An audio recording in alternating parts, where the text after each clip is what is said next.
नमो बुद्धा। दोस्तों स्वागत है आपका आपके अपने हिंदी चैनल अवर प्राइड हमारा गौरव पर, जहां हम बौद्ध धर्म की अनमोल धरोहर, प्राचीन कथाओं, जीवन की गहन रहस्यों को सरल हिंदी में आपके सामने लाते हैं। आज हम बात करेंगे चंद्रमा की उन पूर्णिमाओं की जो न सिर्फ हमारे बौद्ध कैलेंडर में पावन हैं, बल्कि अंग्रेजी कैलेंडर के महीनों से भी जुड़ी हुई हैं।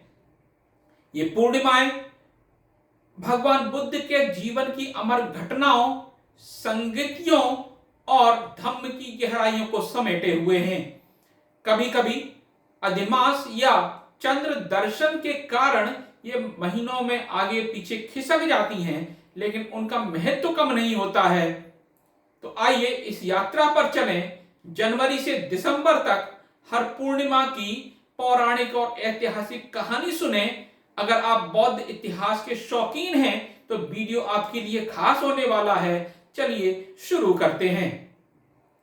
अंग्रेजी कैलेंडर की ये पूर्णिमाएं प्रायः इंगित महीनों में ही पड़ती हैं, लेकिन कभी कभी अधिमास या चंद्र दर्शन की तिथियों में परिवर्तन होने से सांकेतिक पूर्णिमा का अंग्रेजी माह का परिवर्तन भी हो जाता है।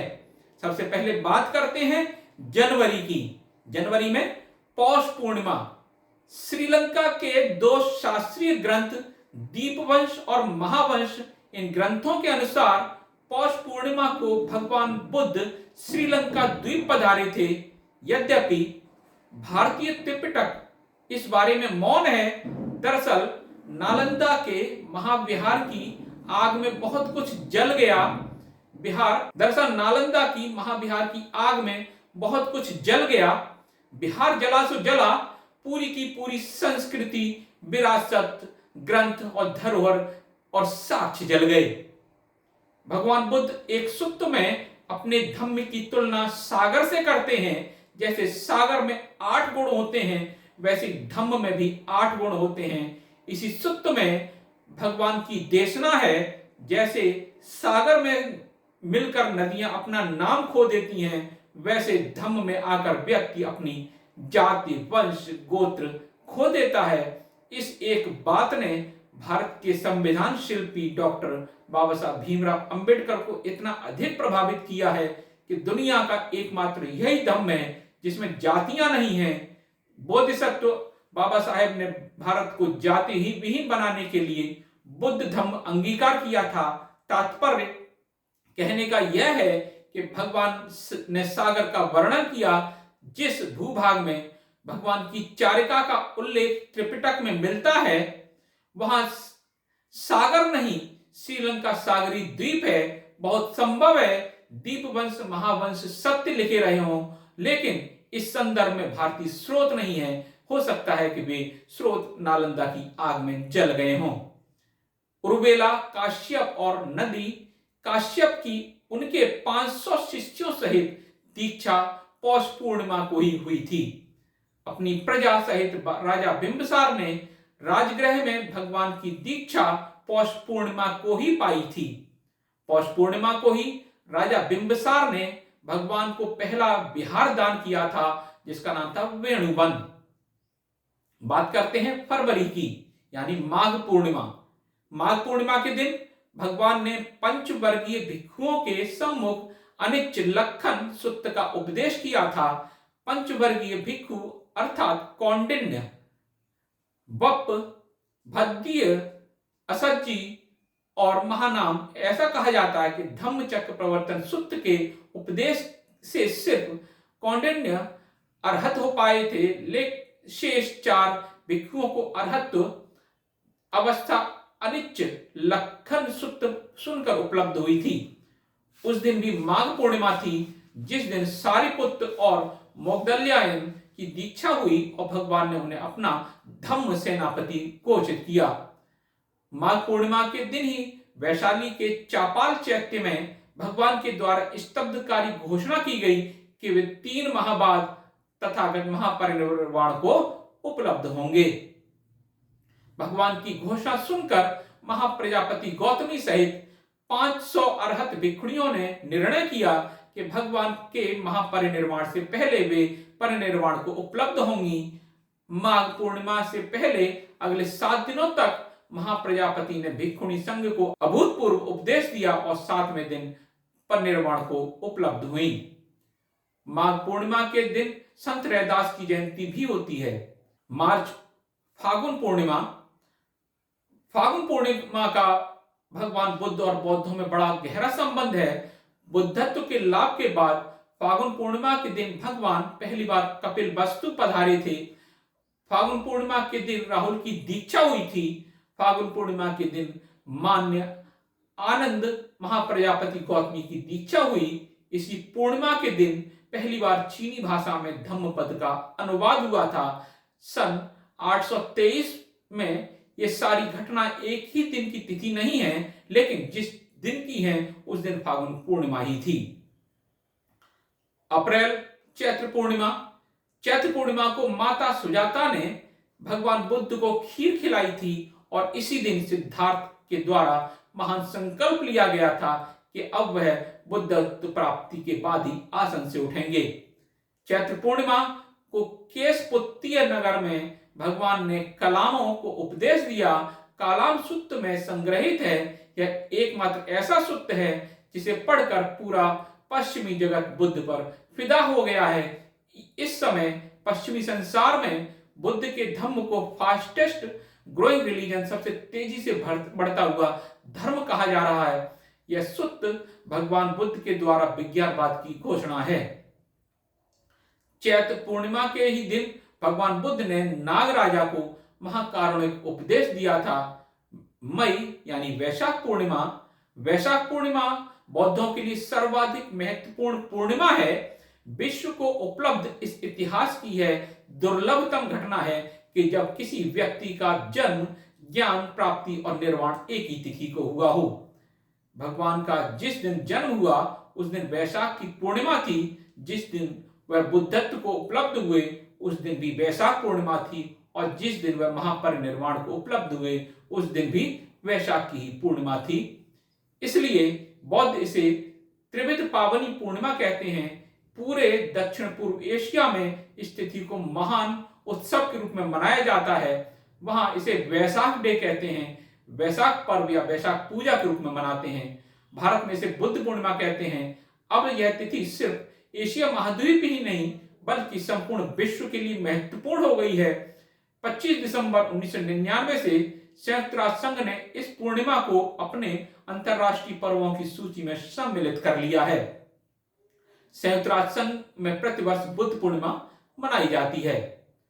जून यानी ज्येष्ठ पूर्णिमा, ज्येष्ठ की पूर्णिमा के साथ अनेक बौद्ध घटनाएं जुड़ी हुई हैं, जिनमें 2 घटनाएं सर्वाधिक मान्य एवं उल्लेखनीय हैं।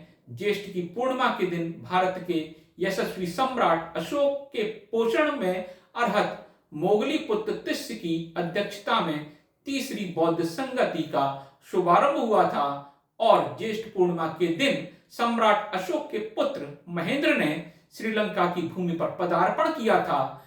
श्रीलंका में इस पूर्णिमा को आज भी महान पर्व के रूप में मनाया जाता है। ज्येष्ठ पूर्णिमा को संत कबीर की जयंती भी होती है। जुलाई यानी आषाढ़ पूर्णिमा, यह पूर्णिमा का ही दिन था जिस दिन सिद्धार्थ गौतम ने महाभिनिष्क्रमण किया, गृह त्याग किया। इस पूर्णिमा के दिन इतिहास की महानतम घटना घटित हुई कि भगवान बुद्ध ने सारनाथ के मृगदाय वन में पंचवर्गीय भिक्षुओं के सम्मुख धम्म चक्र प्रवर्तन किया। इसलिए इसे धम्म चक्र प्रवर्तन पूर्णिमा भी कहते हैं।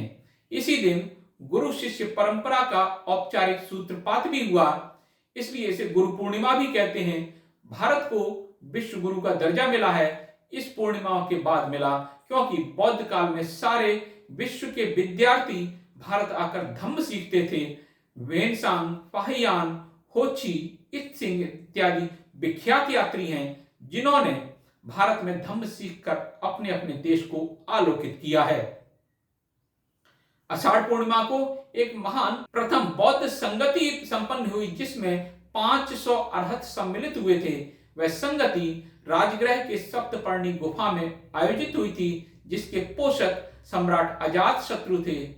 अगस्त यानी श्रावण पूर्णिमा, पाली व प्राकृत भाषा में सवन का मतलब होता है सुनना। यह सवन ही संस्कृत में श्रवण हुआ, जिसका अर्थ होता है सुनना। सवन से सावन, श्रवण से श्रावण हुआ। इस प्रकार सावन अर्थात श्रावण का महीना सुनने का महीना है। क्या सुनने का महीना है? धम्म सुनने का महीना है। धम्म सवन कालो अयम भदंता। श्रावण का महीना क्या है?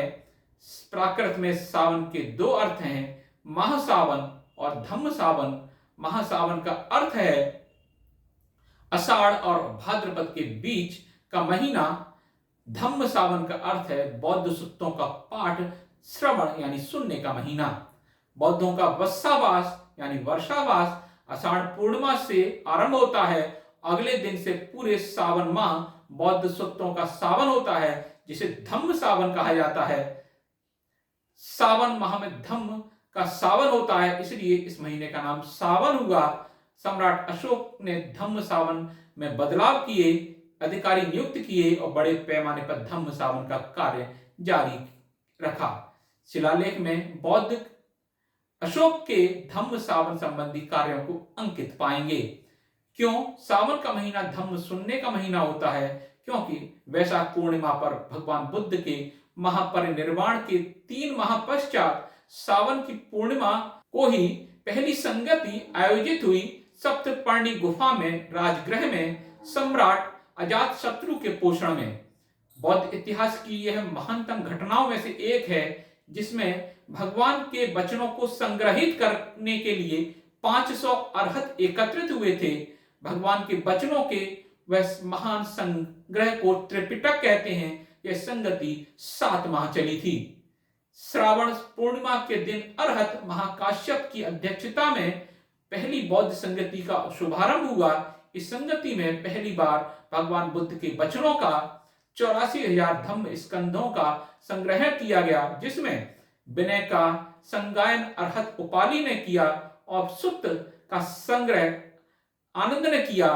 त्रिपिटक में अभिधम्म पिटक का पृथक अस्तित्व बाद में संगतियों में आया। पूर्व में यह प्रथम संगति ही समावेशित था। कालांतर में आषाढ़ पूर्णिमा के पावन संघ का वस्सावास शुरू होते ही सप्ताह माह सावन माह की पूर्णिमा तक धम्म सूक्तों के अखंड संगायन की बौद्ध परंपराओं का सूत्रपात हुआ। बौद्ध देशों में यह परंपराएं आज भी यथावत जीवित हैं तथा अपनी उद्गम भूमि भारत में क्रमिक रूप से वापस लौट रही हैं। सितंबर यानी कि भाद्र पूर्णिमा को मधु पूर्णिमा भी कहते हैं। भगवान ने अपने जीवन का एक वर्षावास जंगल में किया। पशु पक्षियों के साथ कौशांबी के भिक्षुओं के विवाद के बाद भगवान बिना किसी को बताए बस्सावास के लिए चुपचाप जंगल में चले गए थे। कहते हैं जंगल में भगवान बुद्ध के भोजन की व्यवस्था बंदर, हाथी इत्यादि पशु करते थे। बंदरों ने भगवान बुद्ध को शहद अर्थात मधु परोसा था। इस कारण इस पूर्णिमा को मधु पूर्णिमा कहा जाता है। तब से इस पूर्णिमा पर उपासक और उपासिकाएं भिक्षु संघ को भोजन में मधु दान भी करने लगे। भाद्र पूर्णिमा के दिन भगवान बुद्ध ने महाप्रजापति गौतमी सहित 500 भिक्षुणियों को वैशाली में दीक्षा देकर भिक्षुणी संघ में शामिल किया था और भिक्षुणी संघ स्थापित किया था। इस प्रकार भाद्र पूर्णिमा भिक्षुणी संघ की स्थापना की पूर्णिमा भी है। अक्टूबर की आश्विन पूर्णिमा शरद ऋतु में पड़ने के कारण आश्विन पूर्णिमा को शरद पूर्णिमा भी कहते हैं। भगवान बुद्ध के जीवन के 45 वस्सावासों में 2 वस्सावास बड़े रहस्यमय हैं, जिनके बारे में सिर्फ भगवान ही जानते हैं। लोग जन सिर्फ उतना जानते हैं जितना भगवान बताते हैं। उन 2 वस्सावासों में एक वस्सावास भगवान ने कौशांबी के जंगलों में किया, जहां पशु पक्षी तिर्यक योनि के जीव जंतुओं को सांकेतिक शैली में उपदेश देकर उन्हें शील में प्रतिष्ठित कर तिर्यक योनि से मुक्त किया। तिर्यक योनि से मुक्ति का मार्ग दिखाया। भगवान के वचन हैं कि माता पिता के ऋण से कोई उऋण नहीं हो सकता। समस्त ऋणों से उऋण हुए बिना अरहत भी पूरा नहीं होता, बुद्धत्व भी अधूरा है। माता पिता के ऋण से उऋण होने का एक ही उपाय है कि उन्हें भी धम्म में प्रतिष्ठित कर दिया जाए। भगवान की माता महामाया भगवान के जन्म के 7वें दिन ही दिवंगत हो गई थी। अपनी माता को धम्म में प्रतिष्ठित करने के लिए भगवान ने एक वर्षावास देवलोक में किया था, तावतिंस लोक में, जहां देवों को तथा अपनी माता को अभिधम्म की देशना देकर अरहत्व के मार्ग पर लगाया था। भगवान बुद्ध ने देवलोक के लिए सशरीर गमन किया था। यह बात सिर्फ धम्म सेनापति सारिपुत्र व मोगदल्यायन को मालूम थी। जिस स्थान में भगवान ने देवलोक को प्रस्थान किया था वह स्थान श्रावस्ती है। उस स्थान को कोड़ियाझार कहते हैं। पुब्बाराम बिहार सड़क के एक ओर है और कोड़ियाझार सड़क की दूसरी ओर है। सम्राट अशोक के द्वारा उस स्थान पर एक विशाल स्तूप बनवाया गया था, जिसके अवशेष अब भी विद्यमान हैं तथा भारतीय पुरातत्व विभाग के द्वारा वह स्थल संरक्षित है। देवलोक में अभिधम्म की देशना के देकर वत्सावास पूर्ण कर भगवान ने जिस स्थान पर धरती पर अवतरण किया था वह स्थल संकिसा है। जिस दिन भगवान ने संकिसा में अवतरण किया उस दिन को बौद्ध उपासक गण अमृत पूर्णिमा कहते हैं, जिसे शरद पूर्णिमा कहा जाता है। उस दिन श्रद्धालु उपासक गणों ने भगवान बुद्ध को भोजन दान में खीर का भोग लगाया था। शताब्दियों तक बौद्ध श्रद्धालुओं की यह मान्यता रही कि शरद पूर्णिमा के दिन खीर बनाकर रात में खुले आकाश में नीचे रख देने से देवलोक से उसमें अमृत टपकता है और उन्हीं मीठी मान्यताओं ने अब अमृत स्वरूप बदल लिया है। आश्विन पूर्णिमा के दिन भगवान ने सारिपुत्र को धम्म सेनापति के पद पर प्रतिष्ठित किया था। भगवान धम्म राजा हैं। सारिपुत्र व मोगदल्यायन भगवान के धम्म के सेनापति हैं।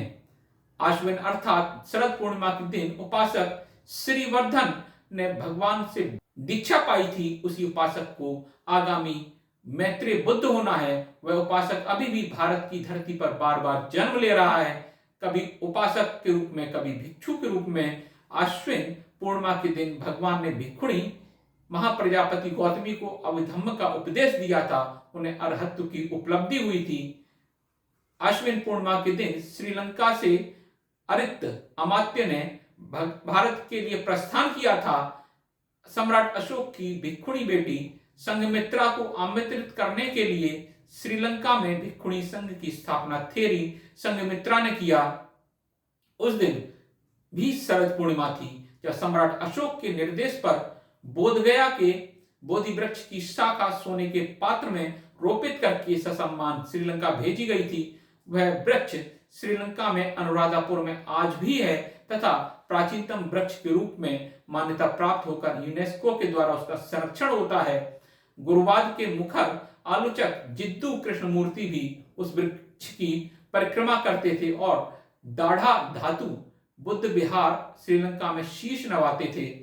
वह तिथि भी शरद पूर्णिमा थी जब थूपाराम बुद्ध विहार श्रीलंका में विनय की संगति हुई थी। आश्विन पूर्णिमा को पावन संघ का वत्सावास समापन होता है तथा उपासक गणों का उपोषक अधिष्ठान पूर्ण होता है। उपासक उपासिकाओं द्वारा संगदान किया जाता है। आश्विन पूर्णिमा को वत्सावास के समापन पर प्रवारणा दिवस भी मनाया जाता है। उपासक उपासिकाएं इस दिन महा उपोषक व्रत रखते हैं, भिक्षु संघ को चीवर दान करते हैं। आश्विन पूर्णिमा को कठिन चीवर दान भी किया जाता है। बौद्ध देशों में यह परंपरा आज भी कायम है। इस पूर्णिमा को कठिनोत्सव के रूप में माना जाता है। नवंबर यानी कार्तिक पूर्णिमा, कार्तिक पूर्णिमा को बौद्ध लोग संघ पूर्णिमा भी कहते हैं। इसी पूर्णिमा के दिन भगवान ने भिक्षु संघ की घोषणा की थी। इसी दिन उन्होंने अपने 60 अरहत भिक्षुओं को संदेश दिया था।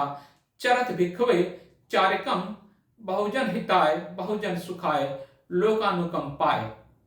अथाय हे भिक्षुओं, तुम बहुजनों के हित के लिए, बहुजनों के सुख के लिए, लोक पर अनुकंपा करने के लिए, उनकी अर्थ प्राप्ति के लिए चारिका करो, उस धम्म का उपदेश करो जो आदि में महाकल्याणकारी है, मध्य में कल्याणकारी है और अंत में भी कल्याणकारी है।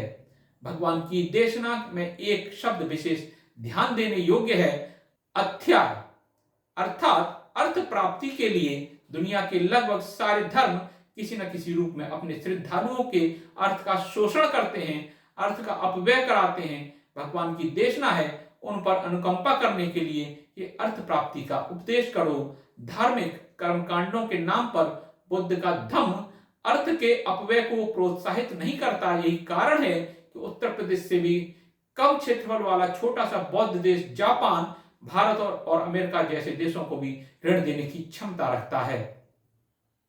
कार्तिक पूर्णिमा के दिन ही काश्यप बंधुओं की उनके विशाल शिष्य समुदाय के साथ दीक्षा हुई थी। इसी पूर्णिमा के दिन भगवान के धम्म सेनापति महा मोग्दल्यायन परिनिर्वाण को उपलब्ध हुए थे। कार्तिक पूर्णिमा को उपासक उपासिकाएं स्नान दान की पूर्णिमा के रूप में भी मनाते हैं। यह पर्व आज भी जीवित है, बस उसका स्वरूप बदल गया है। कार्तिक पूर्णिमा धम्म सेनापति सारिपुत्र परिनिर्वाण दिवस है।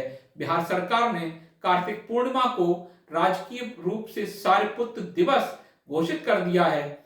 विभिन्न पाली एवं संस्कृत स्रोतों से ज्ञात होता है कि कार्तिक पूर्णिमा के दिन ही चक्रवर्ती सम्राट अशोक का निधन हुआ था।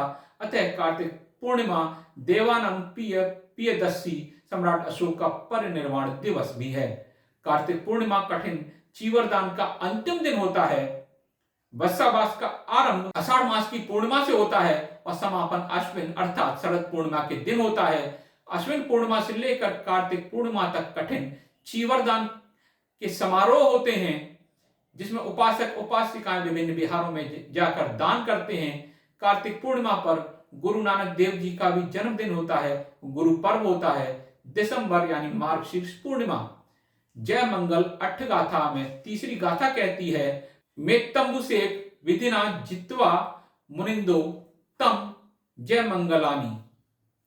दावाग्नि चक्र अथवा विद्युत की भांति अत्यंत दारुण एवं विपुल मदमत्त नालागिरी गजराज को जो मुनीन्द्र भगवान बुद्ध ने अपने मैत्री रूप जल की वर्षा से जीत लिया और उनके तेज प्रताप से तुम्हारी जय हो, तुम्हारा मंगल हो। द्वेष चित्ती देवदत्त ने भगवान बुद्ध को हानि पहुंचाने की दृष्टि से उनके सामने नालागिरी नामक पागल हाथी छुड़वा दिया था, लेकिन भगवान की मैत्री बल के सम्मुख वह नमन की मुद्रा में समर्पित हो गया। यह गाथा भगवान की मैत्री बल की दुहाई देते हुए विजय होने की मंगलमयता कामना करती है। नालागिरी नामक पागल हाथी को मैत्री बल से जीत लेने की यह घटना मार्गशीर्ष पूर्णिमा की है। मार्गशीर्ष पूर्णिमा के दिन सम्राट अशोक की पुत्री संघमित्रा की भिक्षुणी दीक्षा हुई। मार्गशीर्ष पूर्णिमा के दिन सम्राटों के सम्राट देवनम प्रियदर्शी अशोक महान की पुत्री भिक्षुणी संघमित्रा धम्म प्रचार के लिए श्रीलंका पहुंची थी। उनका भव्य स्वागत तत्कालीन सिंहल देश के देवानांपिय तिस और महारानी अनुला ने किया, अतः इसे संघमित्रा दिवस भी कहा जाता है। भिक्षुणी संघमित्रा स्वर्ण पात्र में मगध से बोधि वृक्ष की एक शाखा लेकर सिंहल देश पहुंची थी, जिसे वहां आज तक संरक्षित और सुरक्षित रखा गया है। आज यह वृक्ष धरती के प्राचीन वृक्षों के रूप में यूनेस्को द्वारा संरक्षित विश्व धरोहर वर्ल्ड हेरिटेज भी है। भवतु सब मंगलम। दोस्तों, ये थी बौद्ध पूर्णिमाओं की वो अद्भुत दुनिया जो हमें भगवान बुद्ध के जीवन, उनके उपदेशों, धम्म की शाश्वत ज्योति से जोड़ती हैं। हर पूर्णिमा एक संदेश देती है, करुणा, ज्ञान और समानता का। उम्मीद है आपको ये यात्रा रोचक लगी होगी। अगर हाँ, तो वीडियो को लाइक करें, कमेंट करें और अपनी पसंदीदा पूर्णिमा बताएं और चैनल को सब्सक्राइब करना न भूलें। आप इस वीडियो को हाइप भी कर सकते हैं ताकि ऐसी और भी प्रेरणादायक कहानियां आपके पास पहुंचती रहें। बेल आइकॉन भी दबाएं जिससे नोटिफिकेशन आपके लिए उपलब्ध हो। धन्यवाद। नमो बुद्धाय। अगले वीडियो में मिलते हैं, तब तक के लिए धम्म के प्रकाश में रहें। जय भीम। नमो बुद्धाय।